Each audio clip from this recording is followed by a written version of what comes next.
Hi, how are you? So if you're watching the video, you'll notice I'm in a Christmas t-shirt because I'm recording this around Christmas because I'm going to Thailand in January. I may have mentioned this before. And I'm trying to batch, episodes to make sure that you're not going to miss 1 week.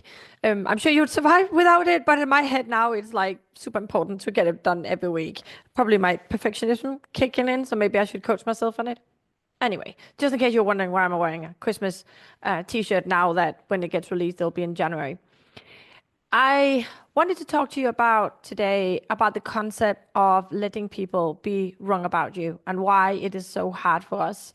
I was coaching a client the other day and she was describing how she's left her current job and she left because she was not happy with management. Management was, well, her manager basically was micromanaging everything and just stressing her out, not letting her have any freedom to do whatever she wanted to do. And she left, and the manager kind of is talking about her. Like, so she heard rumors about things coming back about her manager complaining now that she's left about how she was working, right? And it was frustrating her so much. And by the time we she got on the call with me, she had been like not sleeping properly for 3 nights.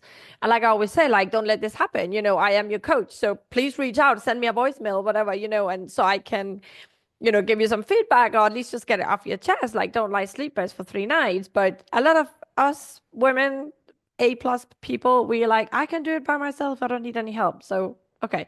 So just so you know, like if you don't lie sleepless for nights on end, because there are people out there that will listen to you and will help you. For example, a coach. Anyway, so she was really struggling with it. And she was like, but she's thinking this and then that and why, and this manager was just taking up so much space in her brain. And it's funny, right? Because we're not married to our managers unless it's like a husband-wife clinic. And it is funny how much space these people can take up in our brains when we in theory could like leave our job or even just leave at the end of the day, go home and then forget about everything, just delete it. It doesn't need to happen. Like right now I'm going home to my partner, to my kids, to my dog, whatever, and the manager doesn't have to exist in your head. But our brains cannot cope with someone judging us unfairly, maybe saying that we are lazy or we're incompetent or we have a way of being that they don't like something where in a way that they judge us in a way that we don't agree with, like unfair. It's like that time when I had a client that accused me of being like basically a cold-hearted bitch because he just interpreted it like this when his pet died, and I am anything but like a cold-hearted person. I have a lot of empathy, and it affected me so badly back then before I knew coaching because I didn't know how to manage it. I was like in my head, I wanted to change his mind about me, which I couldn't because I wasn't even in contact with this person anymore. Like it was like a client from a clinic I didn't work on any longer, and I didn't have any contact with this person. But it just fills up so much in my brain. I want you to think about who you might be having in your brain right now that has like invaded a very important big space, like the whole living room just occupied by manager or coworker or a client or someone who is actually not that important. You're not married to them, they're not family, it's not your closest friend, but how much space they take up in your brain. And let's explore a bit the whole concept of letting them be wrong about you. Like let people be wrong. Imagine famous people, right? Like Beckham and people that are really at a level where they just get accused of all sorts all the time. Like people are constantly wrong about them and constantly comes out with crazy statements that they have no idea. They don't know this famous person intimately. They don't really know, but they just draw conclusions from random pictures or random visits. And they talk about them. And then you see yourself in your newspapers, the headlines, and it's like nothing to do with the truth. And it's nothing about you. That's not you they're describing, right? And how do we deal with this? Like, first of all, like, why is it so hard when somebody is talking about us and they're completely wrong and we feel like unfairly judged? And second, like, why is it so hard to let go of? No, like, what? How can we not let go of it? And the first part is like being unfairly judged and being told that you're lazy, incompetent, or whatever, and maybe just through rumors, no? Or a client that could making a complaint about you, which we sometimes look at the complaint and be like, this is all literally untrue. Like, this is a lie, but it's their interpretation, right? And we can't change whatever they're thinking, their process, we can't change. It's their perception, and that's the glasses they're wearing, and that's through those glasses is how they see you. But it hurts because, like I always talk about, like we as humans were meant to live in caves. We were meant to be in tribes about 30 to 100 people. And we all knew each other. And it was very important that everybody knew, obviously, their status, their place in the tribe. Because if you weren't useful or in some way contributed, then, hell would break loose. You would be kicked out, right? If you're just a lazy person and didn't have any power, or you didn't have anything to kind of make up for how lazy you were gonna get kicked out of the tribe. It was very, very important to make a good impression and to make sure that everybody agreed that you are a valuable person in the tribe. And as we know, our brains have not changed a lot. As our brains are still on this track of like survival mode and fit in and make sure everybody likes us, because that's the only way we can guarantee our survival. We can stay in the cave. We don't kicked out in the snow. We don't have to go out and fight mountain lions because we're safe with our people. But what happens in our society is that we obviously come across like a zillion people, many, many more, hundreds, thousands of people more than our brains are merely made up for, right? And now you take, especially in our industry, in the veterinary profession, you take us, put us into our little tribe of veterinary profession. And now someone, either a client or a colleague, doesn't like you or is wrong about you or thinks something about you that's not true, but your alarm bells are going to go off. And it's really hard to help because it's such an instinct we have that people need to know us and need to have the same perspective about us that we have ourselves. And we want to try and control other people and want to force that on them. No, that's not who I am. I'm not cold-hearted. I'm not lazy. I'm competent. I know what I am a nice person, or whatever it is they are saying about you that you deem untrue, no? And brain will be like in there, like constantly saying, okay, so so he thinks this because I said that, but if I had said that instead, but then he asked this, and it's just like the brain will just go over and over these scenarios, and almost like manic, like just manic spiraling in the same conversations, or who said what and when and why and the situation, if I changed it. And we spend so much time, and that's why I say like the person ends up taking up a huge space in your brain, like the living room in your house, no? Because they just take up so much space on time and effort about like how we could like change their mind or what happened and why it was, no? And you really want to try to work towards letting other people be as wrong as they want about you, or be as right as they want to be about you, but it's being it on them, no, not on you. Because the more you can let others be wrong or let others have the opinion about whatever it is, the more you can relax and you can just stay true to yourself and you can be in your lane and you can do your work and you can go to work and you can go home and not worry about what people think about you. And of course, if you have a manager, you're going to have to probably deal with what they say if they pull you up. Now, if they pull you up and they have a conversation, you didn't do this or you're wrong or whatever it is.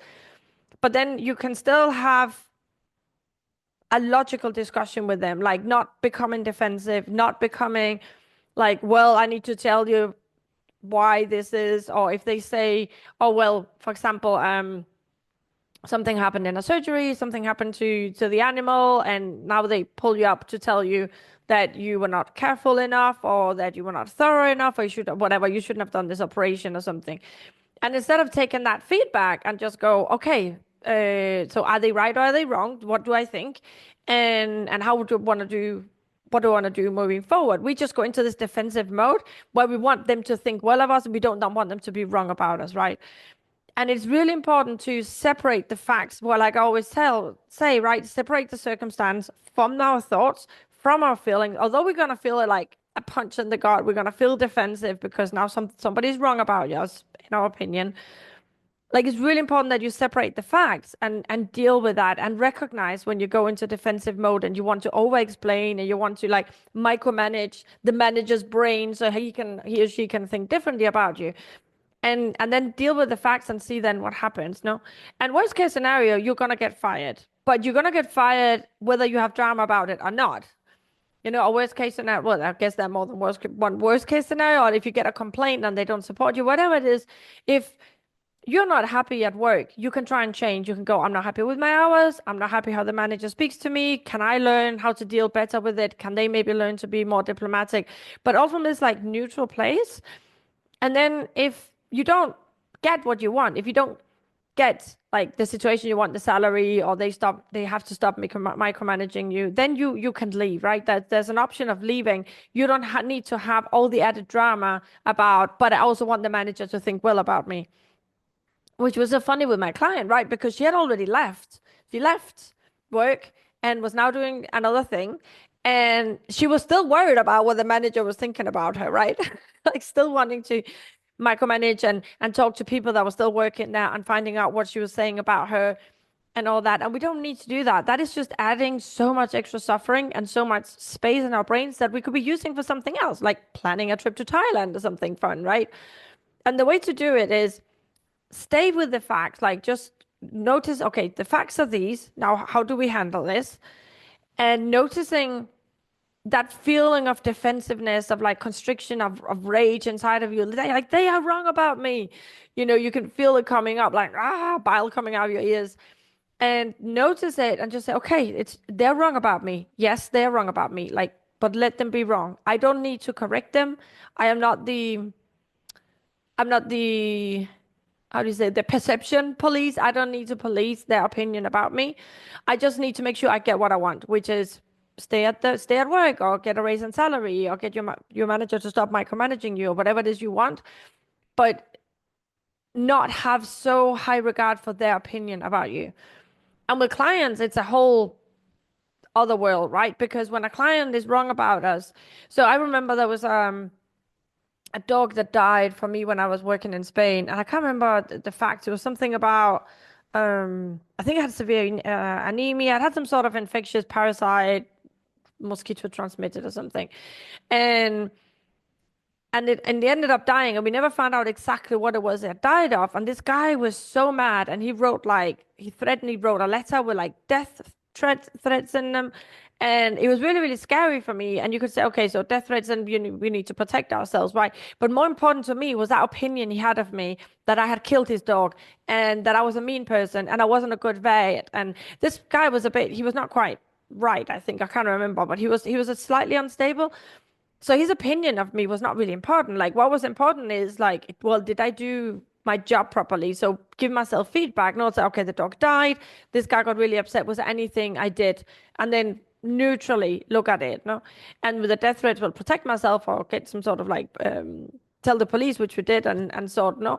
But I don't need to have this random guy who I'm never gonna see again change his opinion about me so I can feel better and feel like I belong in the tribe. No, like I think it's really important that we stop for a second and look at like, why am I being so upset about this person being wrong about me? And often it's like people that have nothing to do with us, like in the supermarket or like just random like road rage. I remember there was once where a guy did something really wrong to me. Like I stopped for some pedestrians and he thought I had parked by the zebra crossing and overtook me and almost ran the pedestrians over. And then he shouted at me saying I hadn't looked out when I stopped my car. And I was like, this is like wrong on so many levels. And I can still feel a bit angry about it. I'm like, that guy was so wrong and almost killed these people. And the important thing was he didn't kill the people. He didn't slam into anybody. He was just an idiot. But like his opinion about how I was the bad driver when he was really the bad driver. And I know my version is true because Bruce was in the car and he confirmed this and he was actually laughing about how angry I got. But how it's funny how angry we get and how worked up when completely random person we're never gonna see again tells us that we are the worst driver of the two. Like, what do I care? Like, do I know you? Is it like a competition to see who's the best driver? Right? Just notice in how many ways You guide your life and you let your emotions run wild and just completely destroy your day because you're not okay with someone else being wrong about you. I would love to you to reach out to me, even if it's just like 2 words, and say a person that's been wrong about me and has really upset me, my manager, my this, my other, and just like see, it could be really fun to see other people's stories as well. I'd really love to share them. So have a little think about, maybe you could make a list of it, like what people are wrong about me that I'm letting my life just become sour because of it, when I could actually just let it go and let them have their opinion and have their whatever glasses they got on, which are obviously not rose tinted, looking at me, and just let them get on with it. Make a little list of those people and ask yourself, like, how can I be okay with them being wrong about me? How can I just let it go? How can I let it come into my brain? Oh, he shouldn't think that I'm selfish, and then say, but he is thinking it. So, and it's okay. I don't need to correct that. See what you think. Make the list and see how would your life be if you could just be okay with all these people being wrong about you. That was all for this week. Take care. Bye.